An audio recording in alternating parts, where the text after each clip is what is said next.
Hello friends, स्वागत है आप सभी का हमारे YouTube चैनल एस सपोर्ट पे। फ्रेंड्स, इस वीडियो में मैं आप लोगों को टू लुक PLL सिखाने वाला हूं, जो कि CFOP मेथड का लास्ट स्टेप होता है। और इस स्टेप को कंप्लीट करने के बाद हमारा क्यूब कंप्लीटली सॉल्व हो जाता है। इस PLL वाले स्टेप में हमें ये करना होता है फ्रेंड्स कि जब हम क्यूब पे OLL सॉल्व कर लेते हैं।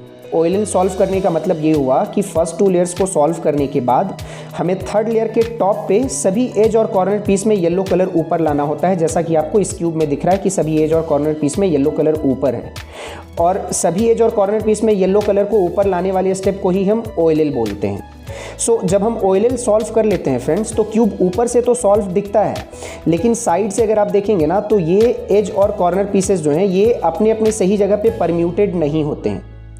इस PLL वाले स्टेप में हम क्या करते हैं फ्रेंड्स कि कुछ एज और कॉर्नर पीस जो सही जगह पे परम्यूटेड हैं और जो सही जगह पे परम्यूटेड नहीं है, इन सभी को हम फॉर्मूला अप्लाई करके सही जगह पे परम्यूट करके थर्ड लेयर को सॉल्व कर लेते हैं, जिससे कि हमारा पूरा क्यूब सॉल्व हो जाता है। कुछ इस तरह से मैं आपको एक एग्जांपल के लिए दिखाता भी हूँ।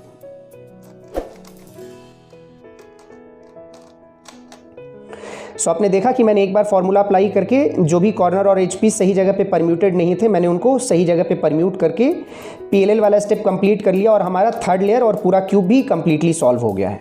फ्रेंड्स, आप लोगों को समझ में आ गया होगा कि OLL कंप्लीट करने के बाद ही हम PLL स्टेप का यूज़ कर सकते हैं थर्ड लेयर को सॉल्व करने के लिए, अगर हम थर्ड लेयर को OLL और PLL के थ्रू सॉल्व करना चाहते हैं तो। जिन लोगों को OLL सॉल्व करना नहीं आता है, या फिर जो CFOP मेथड का F2L वाला पार्ट भी सीखना चाहते हैं, जिसमें कि फर्स्ट टू लेयर्स को एक साथ सॉल्व किया जाता है, वो डिस्क्रिप्शन और आई बटन में दिए हुए लिंक से मेरी वीडियो को देख करके सीख सकते हैं। फ्रेंड्स, वैसे मैं आप सभी को रिकमेंड करना चाहूँगा कि अगर आप लोगों को बिगिनर्स मेथड से क्यूब सॉल्व करना आता है, तो अब आप लोगों को CFOP मेथड से भी पूरे क्यूब को सॉल्व करना सीखना चाहिए, क्योंकि CFOP one of the fastest method है क्यूब को सॉल्व करने का। हालांकि शुरू में CFOP मेथड से क्यूब सॉल्व करने में आप लोगों को थोड़ा ज़्यादा टाइम लगेगा, जब तक आपको इस मेथड का हैबिट नहीं हो जाता। बट ट्रस्ट मी, ये CFOP मेथड बहुत इंटरेस्टिंग मेथड है फ्रेंड्स। अगर आपने प्रैक्टिस कर सही से इस मेथड को सीख लिया ना, तो आप क्यूब को बहुत फास्ट सॉल्व करने लगेंगे, और बिगिनर्स मेथड से फिर क्यूब सॉल्व करने का आप लोगों का मन भी नहीं करेगा। फ्रेंड्स, टू लुक PLL का ट्यूटोरियल स्टार्ट करने से पहले मैं आप लोगों को टू लुक PLL और एडवांस PLL के बीच में डिफरेंस समझा देता हूँ। OLL सॉल्व करने के बाद थर्ड लेयर में ये जो एज और कॉर्नर पीस आपको दिख रहे हैं फ्रेंड्स, कि ये सारे पीस अपने अपने सही जगह पर नहीं लगे हुए हैं। अगर हम इन सभी एज और कॉर्नर पीस को सिर्फ एक फार्मूला अप्लाई करके सही जगह पे फिक्स करते हैं, तो उसको हम एडवांस PLL बोलते हैं। जैसे कि मैं आपको इस क्यूब में एक बार करके दिखाता भी हूँ। मैंने इस एडवांस PLL केस को आइडेंटिफाई कर लिया था फ्रेंड्स कि ये EPUM है, और ये देखिए मैंने सिर्फ एक बार ही फॉर्मूला अप्लाई कर सभी एज और कॉर्नर पीस को उनके सही प्लेस पे परम्यूट कर दिया, और हमारा क्यूब भी पूरा सॉल्व हो गया। लेकिन एडवांस PLL के लिए आपको टोटल 21 केसेस याद करने होंगे, और उन 21 केसेस के लिए 21 फार्मूला भी, और फिर उन 21 केसेस में से जो भी केस आपके सामने आएगा, आपको उस केस को आइडेंटिफाई करना है और उस केस का फार्मूला लगाकर एक बार में ही PLL वाला स्टेप कंप्लीट करके क्यूब सॉल्व कर लेना है। लेकिन एक बिगिनर जो PLL सीखना चाहता है, उसके लिए डायरेक्ट 21 केसेस फार्मूला के साथ याद करना थोड़ा टफ होता है। इसलिए बिगिनर फुल PLL से पहले टू लुक PLL सीखते हैं, क्योंकि टू लुक PLL में सिर्फ 6 केसेस ही याद करने होते हैं, जो कि 21 केस के कंपेयर में बहुत कम है। और टू लुक PLL सीखने के बाद अपने अपने इंटरेस्ट के अकॉर्डिंग जिनका मन करता है वो फुल PLL भी सीख लेते हैं। फ्रेंड्स, चलिए अब बात करते हैं हम टू लुक PLL की। टू लुक PLL में हम 2 फार्मूला अप्लाई कर सभी एज और कॉर्नर पीस को उनके सही प्लेस पे फिक्स कर लेते हैं फ्रेंड्स। फर्स्ट टाइम जब हम फार्मूला अप्लाई करते हैं तो चारों कॉर्नर सही जगह पे फिक्स हो जाते हैं। मैं आपको एक बार एग्जांपल के लिए करके भी दिखाता हूँ। जैसे भी आप देखिए, यहाँ पे ये कॉर्नर अगर सही से फिक्स है तो ये कॉर्नर फिक्स नहीं है सही जगह पे, ठीक है। ये कॉर्नर सही जगह पे लगा हुआ है तो ये कॉर्नर सही जगह पे नहीं लगा हुआ है, ठीक है। तो हम एक बार फार्मूला अप्लाई करके सारे कॉर्नर्स को सही जगह पे फिक्स कर लेंगे, ठीक है। जैसे ये देखिए, ये 2 कॉर्नर्स आपको सही जगह पे दिख रहे हैं, और ये भी कॉर्नर, ये भी कॉर्नर, ये चारों कॉर्नर आपको सही जगह पे दिख रहे हैं, ठीक है। फर्स्ट टाइम में हम चारों कॉर्नर्स को सही जगह पे फिक्स कर लेंगे, और सेकंड टाइम जब हम फार्मूला लगाएंगे ना, तो ये जो बचे हुए एज पीसेस आपको दिख रहे हैं, जो भी बचे हुए एज पीसेस सही जगह पर नहीं लगे हुए होंगे, वो सारे एज पीस को हम सेकंड टाइम फार्मूला अप्लाई करके सही प्लेस पे फिक्स कर लेंगे। मैं आपको इसको भी फिक्स करके दिखाता हूँ। ये देखिए, देख लिया आप लोगों ने कि मैंने PLL वाला स्टेप कंप्लीट करने के लिए 2 फार्मूला का यूज़ किया। इसी तरह से अगर हम 2 फार्मूला का यूज़ करके PLL वाला स्टेप कंप्लीट करते हैं, तो उसको हम टू लुक PLL बोलते हैं। टू लुक PLL में टोटल 6 केसेस होते हैं, और उन 6 केसेस में से 2 केस सिर्फ इन 4 कॉर्नर्स को फिक्स करने के लिए होता है। और जब हम इन 4 कॉर्नर्स को सही प्लेस पे फिक्स कर लेते हैं फ्रेंड्स, तो उसके बाद जो बचे हुए 4 केसेस होते हैं वो सिर्फ एज पीसेस को फिक्स करने के लिए होते हैं फ्रेंड्स, ये जो 4 एज पीसेस आपको दिख रहे हैं। सो चलिए अब मैं एक एक करके आप लोगों को टू लुक PLL के सभी 6 केसेस दिखाता हूं और उनका ईजी फॉर्मूला भी बताता हूं ताकि आप आसानी से टू लुक PLL सीख सकें। सो चलिए फ्रेंड्स, टू लुक PLL के उन 2 केसेस के ऊपर पहले हम डिस्कस करते हैं जो सिर्फ कॉर्नर्स को फिक्स करने के लिए होते हैं, और इन दोनों क्यूब में मैंने वो दोनों केसेस क्रिएट कर रखा है ताकि आप लोगों को सही से दिखा करके समझा सकूं। सो जो 2 केस हमें सिर्फ कॉर्नर्स को फिक्स करने के लिए मिलेंगे फ्रेंड्स, उसमें से एक केस में एक हेडलाइट होता है फ्रेंड्स, जैसा कि आपको इस क्यूब में दिख रहा होगा कि एक हेडलाइट हमें मिल रहा है। हेडलाइट का आप लोगों को पता होगा फ्रेंड्स, मैंने OLL वाली वीडियो में बताया था कि जिन दो कॉर्नर्स में सेम कलर एक ही साइड फेस कर रहे होंगे तो उसको हम हेडलाइट बोलते हैं, जैसा कि आप इस क्यूब में देख रहे हैं। सो जो 2 केस होंगे कॉर्नर्स को फिक्स करने के लिए सही जगह पे, उसमें से एक केस में आपको एक हेडलाइट मिलेगा, जैसा कि आपको इस क्यूब में दिख रहा है। इसमें देखिए साइड में कोई भी हेडलाइट नहीं है, ठीक है। सो एक हेडलाइट आपको मिलेगा, एक केस हो गया ये। दूसरा केस में फ्रेंड्स आपको कोई भी हेडलाइट नहीं मिलेगा, जैसे देखिए इसमें कोई भी हेडलाइट आपको नज़र नहीं आ रहा है, ठीक है। सो बस यही दोनों केसेस मिलेंगे फ्रेंड्स, और इन दोनों केसेस को कैसे सॉल्व करना है वो मैं आप लोगों को सही से एक्सप्लेन करता हूँ।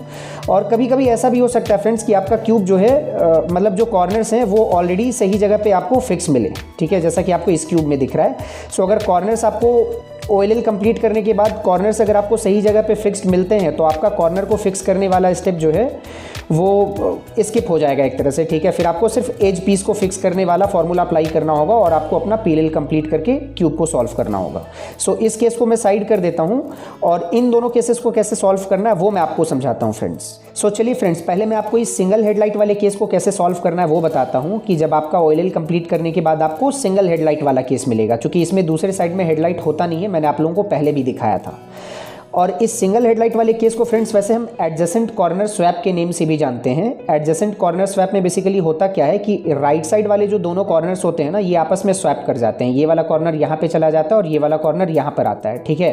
सो ये दोनों कॉर्नर स्वैप करने के बाद ये जो हेडलाइट आपको दिख रहा है, सेम हेडलाइट हमें चारों साइड में मिल जाएगा, यहाँ पर भी और इस साइड में भी, और एक साइड तो ऑलरेडी हेडलाइट है, ठीक है। और चारों साइड में हेडलाइट ही हमें बनाना होता है बेसिकली, और हेडलाइट बन गया चारों साइड में, तो यानी कि चारों कॉर्नर्स अपने अपने सही जगह पर लग गए। अभी जब मैं फॉर्मूला अप्लाई करूंगा तो आप लोगों को दिखेगा और समझ में भी आ जाएगा, ठीक है। और फ्रेंड्स, फॉर्मूला अप्लाई करने से पहले मैं आप लोगों को एक और बात बताना चाहूँगा कि OLL, PLL या फिर CFOP मेथड या फिर जो भी एडवांस मेथड होते हैं फ्रेंड्स, उसमें फार्मूला काफ़ी होते हैं, ठीक है। और कई लोगों को फार्मूला याद करने में बहुत प्रॉब्लम होती है। सो फार्मूला को याद करना सीरियसली इतना डिफिकल्ट नहीं है फ्रेंड्स, अगर आप लोगों को क्यूबिंग ट्रिगर्स के बारे में पता हो, क्योंकि हम फार्मूला को ट्रिगर्स के फॉर्म में ब्रेक करके याद करते हैं तो हमें बहुत आसानी से याद हो जाता है। और सीरियसली जिन लोगों ने मेरी क्यूबिंग ट्रिगर वाली वीडियो देखी होगी ना, वो स्क्रीन पे जो फार्मूला आप देख रहे हैं उनको वो फार्मूला याद भी हो गया होगा, क्योंकि उनको पता है कि इस फार्मूला को 4 पार्ट में ब्रेक किया हुआ है। एक sexy move, incomplete sledge hammer, और sexy move with all inverse letter, और सिंपल मूव, ठीक है। ये 4 ट्रिगर को कंबाइन करके इस फार्मूला को क्रिएट किया गया है। तो उनको इन 4 ट्रिगर्स का नाम पता है और ट्रिगर का नाम उनके माइंड में आते ही वो मूव कर देंगे, ठीक है। मतलब सेक्सी मूव में जो मूव होते हैं वो अप्लाई कर देंगे, ठीक है। इनकम्प्लीट स्लेज हैमर में जो मूव है वो अप्लाई कर देंगे। तो इस तरह से उनको वो 16-17 लेटर याद करने की जरूरत नहीं है, वो सिंपल 4 ट्रिगर का नाम याद करके इस फॉर्मूला को याद कर चुके हैं ऑलरेडी। सो जिन लोगों ने अभी तक मेरी क्यूबिंग ट्रिगर्स वाली वीडियो नहीं देखी है फ्रेंड्स, मैं उन लोगों को यही बोलना चाहूँगा कि प्लीज़ आप अभी जाकर के मेरी क्यूबिंग ट्रिगर्स वाली वीडियो को देखिए, ताकि आप लोगों को किसी भी तरह के फॉर्मूला को याद करने में कोई प्रॉब्लम ना हो। मैंने क्यूबिंग ट्रिगर्स वाली वीडियो का लिंक आई बटन और डिस्क्रिप्शन में दे रखा है, तो प्लीज़ आप वहाँ से मेरी वीडियो को देख सकते हैं। सो चलिए फ्रेंड्स, अब मैं इस केस को सॉल्व करके ये वाला केस कंप्लीट करता हूँ, फिर हम अदर केसेस के ऊपर डिस्कस करेंगे। सो सिंगल हेडलाइट वाली केस को सॉल्व करने के लिए फ्रेंड हमें क्या करना होता है कि इस हेडलाइट को हमें लेफ्ट लेयर पे रखना होता है, जैसा कि अभी मैंने रखा हुआ है, ठीक है। लेफ्ट लेयर पे हमें रखना होता है और स्क्रीन पे जो फॉर्मूला दिख रहा है सिंपल हम उस फॉर्मूला को अप्लाई करेंगे और हमारा चारों साइड हेडलाइट बन जाएगा और ये वाला केस हमारा सॉल्व हो जाएगा, ठीक है। सो चलिए मैं फॉर्मूला अप्लाई कर रहा हूँ।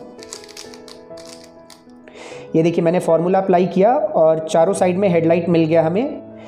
इसको भी हम हेडलाइट ही बोलते हैं फ्रेंड्स, क्योंकि हमें यहाँ पर एज पीस के कलर को नोटिस नहीं करना होता है, हमें सिर्फ कॉर्नर के कलर को देखना होता है, ठीक है। सो यहाँ पर भी दोनों कॉर्नर्स का कलर सेम है, यानी कि ये हेडलाइट है, ठीक है। सो ये देखिए आपको सभी साइड में हेडलाइट मिल रहा है। तो फार्मूला अप्लाई करने के बाद बस आपको थर्ड लेयर को टर्न करके क्यूब को मतलब कॉर्नर पीस को सही प्लेस पे फिक्स कर देना है, सही प्लेस पे लेकर के चले जाना है आपको, ठीक है। सो इस तरह से आपका ये वाला केस सॉल्व हो गया। अब इसके बाद जो नेक्स्ट केस है फ्रेंड, जिसमें कि हेडलाइट नहीं होता है, उस केस को कैसे सॉल्व करना है वो मैं आप लोगों को बताता हूँ। कॉर्नर्स को परम्यूट करने का second and last case friends, जिसमें OLL सॉल्व करने के बाद हमें किसी भी साइड में कोई भी हेडलाइट नहीं मिलता है, जैसा कि अभी आपको इस क्यूब में नजर आ रहा होगा कि किसी भी साइड में कोई भी हेडलाइट नहीं है। सो इस केस को सॉल्व करना और भी ईजी है फ्रेंड्स, क्योंकि इसमें हमें क्यूब की होल्डिंग पोजीशन का ध्यान नहीं रखना होता है। हम थर्ड लेयर को कैसे भी टर्न करके या फिर क्यूब किसी भी साइड से होल्ड करके फॉर्मूला अप्लाई कर सकते हैं और हमारा ये वाला केस सॉल्व हो जाएगा। ये केस सॉल्व होने का मतलब सभी साइड में हेडलाइट मिल जाएंगे हमें, और सभी साइड में हेडलाइट मिल गए यानी कि सारे कॉर्नर्स अपने अपने सही जगह पर परम्यूट हो गए। इस केस को वैसे फ्रेंड्स हम डायगोनल कॉर्नर स्वैप के नेम से भी जानते हैं। इस केस को सॉल्व करने के लिए अभी ये जो फॉर्मूला हम अप्लाई कर रहे हैं, जब हम फॉर्मूला अप्लाई करेंगे तो ये दोनों कॉर्नर्स आपस में स्वैप कर जाएंगे और ये केस हमारा सॉल्व हो जाएगा।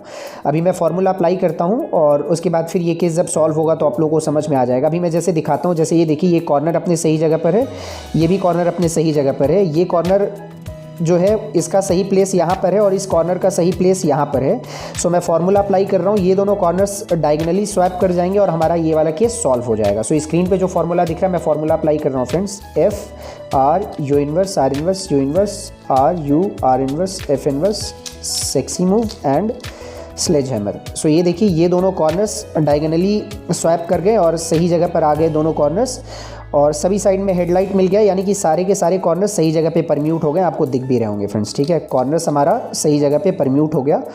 और कॉर्नर्स को सॉल्व करने के लिए बस यही दो केसेस होते हैं फ्रेंड्स जो हमने डिस्कस किया, और मैंने दोनों केस को आपको सॉल्व करने को बता भी दिया। अब कॉर्नर्स को सही जगह पे सॉल्व करने के बाद, यानी कि कॉर्नर्स को परम्यूट करने के बाद जो चार केसेस सिर्फ एज पीसेस को परम्यूट करने के लिए होते हैं, एक एक करके अब मैं आपको वो चारों केसेस दिखाता हूँ और उनको सॉल्व करने का तरीका भी बताता हूँ। सो फ्रेंड्स, एज पीसेस को परम्यूट करने के लिए जो चार केसेस होते हैं, यही वो चारों केसेस हैं फ्रेंड्स। मैं आपको एक एक करके चारों केसेस दिखा करके समझाता भी हूँ, फिर इसके बाद हम इनको सॉल्व करना सीखेंगे। सो अगर मैं इस केस की बात करूं फ्रेंड्स, तो कॉर्नर्स को परम्यूट करने के बाद इसमें एक एज पीस भी सही जगह पे फिक्स आपको मिलेगा, ठीक है, जो कि आपको दिख रहा होगा, और ये एक लाइन बना रहा होगा, ठीक है, मतलब एक एज पीस भी अपना सही जगह पे लगा हुआ है और कॉर्नर्स तो चारों सही जगह पर लगे हुए हैं ही, ठीक है। सो एक एज पीस सही जगह पर लगा हुआ होगा, और ये जो तीनों एज पीस है, 1 2 3, ये तीनों एज पीस जो है इनको क्लॉकवाइज मूव करना होगा फ्रेंड्स। जैसे आप ये देखिए कि इस वाले एज पीस को, रेड वाले एज पीस को यहाँ पर आना है, ब्लू वाले एज पीस को यहाँ पर जाना है, और ये ग्रीन वाले एज पीस को यहाँ पर आना है, यानी कि इनको क्लॉकवाइज मूव करना होगा, ठीक है। तो इसको याद करने का तरीका यही हुआ, एक जो हो गया ये क्लॉकवाइज मूव करने वाला केस हो गया। अगर हम इस केस की बात करें फ्रेंड्स, तो इसमें भी आपको एक एज पीस सॉल्व मिलेगा, मतलब सही जगह पर मिलेगा, और ये एंटी क्लॉकवाइज साइकिल बना रहे होंगे फ्रेंड्स। जैसे ये देखिए, ये ब्लू वाले एज पीस को, येलो और ब्लू वाले एज पीस को यहाँ पर आना है, और रेड वाले एज पीस को यहाँ पर जाना होगा, तब जाकर के ये वाला एज पीस सही जगह पर जाएगा, और ये ऑरेंज वाला एज पीस अगर यहाँ पर आएगा तब जाकर के सॉल्व होगा, यानी कि ये एंटी क्लॉकवाइज साइकिल बना रहे हैं, ठीक है। सो ये दो केसेस मैंने आप लोगों को बता दिए। ये जो थर्ड केस है फ्रेंड्स, इसमें ऑपोजिट एजेस को एक्सचेंज होना होता है। जैसे ये ब्लू वाला एज पीस जो है वो यहाँ पर जाएगा और ये ग्रीन वाला एज पीस यहाँ पर आएगा, और राइट साइड में ये जो आपको रेड वाला एज पीस दिख रहा है वो इधर जाएगा और ऑरेंज वाला एज पीस यहाँ पर आएगा, ठीक है। सो ये ऑपोजिट एजेस एक्सचेंज होते हैं आपस में। सो ये थर्ड केस हो गया फ्रेंड्स, ठीक है। आप किसी को भी फर्स्ट सेकंड थर्ड का नाम दे दीजिए, मैंने तीनों केसेस आप लोगों को बता दिया। अब ये लास्ट केस है। इस केस में होता क्या है फ्रेंड्स कि फ्रंट और राइट साइड वाले एज पीस को आपस में एक्सचेंज होना होता है, जो कि आपको दिख रहा होगा। ये ग्रीन वाले एज पीस को यहाँ पर जाना है, रेड वाले एज पीस को यहाँ पर आना है, और लेफ्ट और बैक साइड वाले एज पीस को आपस में एक्सचेंज होना होता है, जो कि आपको दिख रहा होगा। ऑरेंज वाले एज पीस को यहाँ पर जाना है और ब्लू वाले एज पीस को यहाँ पर आना है। So front and right and left and back edge piece को एक्सचेंज होना होता है। सो यही टोटल चार केसेस हैं फ्रेंड्स जो हमने डिस्कस, जो भी मैंने आप लोगों को एक्सप्लेन किया। अब मैं एक एक करके इन लोगों को सॉल्व करने का तरीका भी बताता हूँ कि किस तरह से हम फॉर्मूला अप्लाई करके इन केसेस को सॉल्व करेंगे। सो चलिए फ्रेंड्स, पहले हम इस क्लॉकवाइज वाले केस को सॉल्व करते हैं। मैंने आप लोगों को दिखाया भी था कि क्लॉकवाइज वाले और एंटी क्लॉकवाइज दोनों केस में हमारा एक एच पी सही प्लेस पे होता है, और जैसा कि ये क्लॉकवाइज केस है तो एक एच पी सही प्लेस पे है, और इन तीनों एच पीस को क्लॉकवाइज मूव करना होता है। जैसे ब्लू वाले एच पीस को यहाँ पर आना है, ऑरेंज वाले एच पीस को यहाँ पर, और रेड वाले एच पीस को यहाँ पर आना है। इस क्लॉकवाइज वाले केस को सॉल्व करने के लिए फ्रेंड्स हमें क्यूब की होल्डिंग पोजीशन ऐसी रखनी होती है कि ये जो सॉल्व वाला आपको एज पीस दिख रहा है इसको हमें बैक लेयर पे रखना होता है, जैसा कि अभी आपको दिख रहा होगा कि मैंने बैक लेयर पे रखा हुआ है इसको। और उसके बाद फिर हम फॉर्मूला अप्लाई करेंगे तो ये तीनों एज पीसेस आपस में क्लॉकवाइज मूव कर जाएंगे और सही जगह पे परम्यूट हो जाएंगे और हमारा क्यूब सॉल्व हो जाएगा। सो स्क्रीन पे आप जो फॉर्मूला देख रहे हैं फ्रेंड्स, इस फॉर्मूला को हम अप्लाई करते हैं। लेकिन फॉर्मूला अप्लाई करने से पहले फ्रेंड्स मैं आपको बोलना चाहूँगा कि जैसे जो पुराने दो फार्मूला भी मैंने आप लोगों को दिखाया था कॉर्नर्स को परम्यूट करने के लिए, वो फार्मूला शायद आप लोगों को याद भी हो गया होगा अगर आप लोगों ने क्यूबिंग ट्रिगर्स वाली वीडियो देखी होगी, चूँकि उसमें जो भी फार्मूला थे वो मैक्सिमम ट्रिगर्स के फॉर्म में ब्रेक किए हुए थे, ठीक है, तो उनको याद करना थोड़ा ईजी था। लेकिन इस फार्मूला में पूरा फार्मूला ट्रिगर्स के फॉर्म में ब्रेक नहीं किया हुआ है, तो मैं आपको एक ट्रिक भी बताता हूँ जिससे कि आप इसको याद रख सकते हैं आसानी से। मेरा जो अपना तरीका, मैंने जिस तरीके से याद किया था वो मैं आप लोगों के साथ शेयर कर रहा हूँ, बाकी आप अपना ट्रिक लगा करके अपने हिसाब से याद रख सकते हैं इसको, ठीक है। सो ये जो क्लॉकवाइज केस है इसको हम पॉजिटिव माइंड में रखते हैं, ठीक है, कि ये पॉजिटिव केस है, और जो एंटी क्लॉकवाइज केस होगा उसको हम नेगेटिव केस माइंड में रखते हैं, ठीक है। सो इस पॉजिटिव केस को सॉल्व करने के लिए strong and positive start, strong start बोलने का मतलब 2R और पॉजिटिव स्टार्ट बोलने का मतलब U, ठीक है। सो क्लॉकवाइज के लिए मैं ऐसे याद रखता हूँ कि स्ट्रॉन्ग एंड पॉजिटिव स्टार्ट, यानी कि 2R एंड U किया मैंने, उसके बाद फिर सेक्सी मूव RURI, ठीक है। और उसके बाद ये जो ब्लॉक्स आपको दिख रहे हैं ना, सीधा आपको यहाँ पर इंसर्ट करते जाना है एक एक करके सारे ब्लॉक को। जैसे ये देखिए, इस ब्लॉक को मैंने यहाँ पर इंसर्ट किया, उसके बाद इस वाले ब्लॉक को हमें यहाँ पर इंसर्ट करना है, ये मैंने इंसर्ट कर दिया, ठीक है। इंसर्ट करने के बाद आपको दिख रहा होगा कि इस कॉर्नर में ये जो वाइट पीस है वो यहाँ पर मैच करने से ये वाला पूरा लाइन कंप्लीट हो जाएगा वाइट का, ठीक है। सो मैंने यहाँ पर ऐसे करके बस सीधा यहाँ पर इंसर्ट कर दिया इसको, और ये देखिए हमारा फॉर्मूला कंप्लीट हो गया और ये वाला केस सॉल्व हो गया। सो ऐसे ही आप अपने लॉजिक से कुछ भी ट्रिक लगा करके जो है याद रख सकते हैं फ्रेंड्स फार्मूला को। सो चलिए अब मैं आपको एंटी क्लॉकवाइज वाला केस सॉल्व करने को बताता हूँ फ्रेंड्स। सो ये देखिए फ्रेंड्स, ये एंटी क्लॉकवाइज वाला केस है। एक एच पीस हमारा सही प्लेस पे लगा हुआ है और इसको हमें बैक लेयर पे रखना है, ठीक है, जैसा कि मैंने आप लोगों को क्लॉकवाइज वाले केस में बताया था, ठीक है। सो ये सॉल्व वाले एच पीस को मैंने बैक लेयर पे रखा हुआ है, और ये जो तीनों एज पीसेस हैं ये आपस में एंटी क्लॉकवाइज मूव करेंगे। जैसे कि ये देखिए, रेड वाला एज पीस यहाँ पर आएगा, ग्रीन वाला एज पीस यहाँ पर जाएगा, और ब्लू वाला एज पीस जो है वो इधर आएगा, ठीक है, यानी कि एंटी क्लॉकवाइज ये मूव करेंगे। अब स्क्रीन पे जो फॉर्मूला दिख रहा है फ्रेंड्स, इस फॉर्मूला को अप्लाई करने के बाद ये केस सॉल्व तो हो जाएगा, लेकिन इसको याद करने का ट्रिक भी मैं आप लोगों को बताता हूँ, चूँकि ये फॉर्मूला जो है वो पूरा ट्रिगर्स के फॉर्म में ब्रेक नहीं किया हुआ है, ठीक है।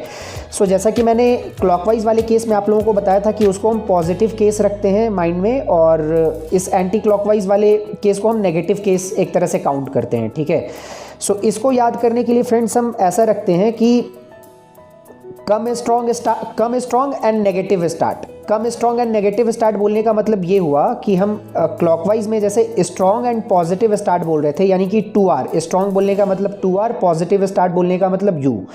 उसी तरह से इसमें कम स्ट्रॉन्ग एंड नेगेटिव स्टार्ट, ठीक है, एंटी क्लॉकवाइज वाले में कम स्ट्रॉन्ग का मतलब R और नेगेटिव स्टार्ट का मतलब U इनवर्स, ठीक है। सो आप इस तरह से याद रख सकते हैं, ठीक है। Come strong and negative start R and U inverse. उसके बाद फिर जो 5 मूव है फ्रेंड्स, इसको आपको रट लेना है बिना किसी लॉजिक के, ठीक है। R U R, ठीक है, बिना किसी लॉजिक के आपको इसको रट लेना है, R U R को, ठीक है। उसके बाद फिर ये जो ब्लॉक्स आपको दिख रहे हैं फ्रेंड्स, इनको आपको यहाँ पर इंसर्ट करते जाना है, ठीक है। सो ये देखिए, मैंने U इनवर्स किया, यहाँ पे इंसर्ट किया, सिंपल। फिर मैंने U इनवर्स किया, और आपको दिख रहा होगा कि बस इसको 2R करके सॉल्व कर लेना है। सो ये एंटी क्लॉकवाइज वाला केस भी सॉल्व हो गया फ्रेंड्स, और अब जो लास्ट 2 केसेस बचे हैं मैं उनको भी एक एक करके सॉल्व करना सिखाता हूँ। अब ये जो केस है फ्रेंड्स, इसमें ऑपोजिट एजेस को आपस में एक्सचेंज होना होता है। मीन्स ये जो ऑरेंज वाला एज पीस आप देख रहे हैं, इसको यहाँ पर जाना है, तब सही प्लेस पे जाएगा ये, और रेड वाला एज पीस एक्सचेंज होकर के यहाँ पर आ जाएगा। राइट साइड में ये जो ब्लू वाला एज पीस आप देख रहे हैं, ये एक्सचेंज होकर के यहाँ पर जाएगा, ग्रीन वाला एज पीस यहाँ पर आ जाएगा। तब जाकर के हमारे चारों एज पीसेस सही जगह पे परम्यूट होंगे और हमारा क्यूब सॉल्व हो जाएगा। इस केस को सॉल्व करने के लिए फ्रेंड्स हमें क्यूब की होल्डिंग पोजीशन का ऐसा कोई ध्यान नहीं देना है, क्योंकि हम किसी भी साइड से क्यूब को होल्ड करेंगे तो हमें सेम केस मिलेगा कि ऑपोजिट एजेस को आपस में एक्सचेंज होना है। तो हम किसी भी साइड से क्यूब को होल्ड करके फॉर्मूला अप्लाई कर सकते हैं। फॉर्मूला मैंने स्क्रीन पे लिखा हुआ, आप चाहें तो फॉर्मूला अप्लाई करके इस केस को सॉल्व भी कर सकते हैं।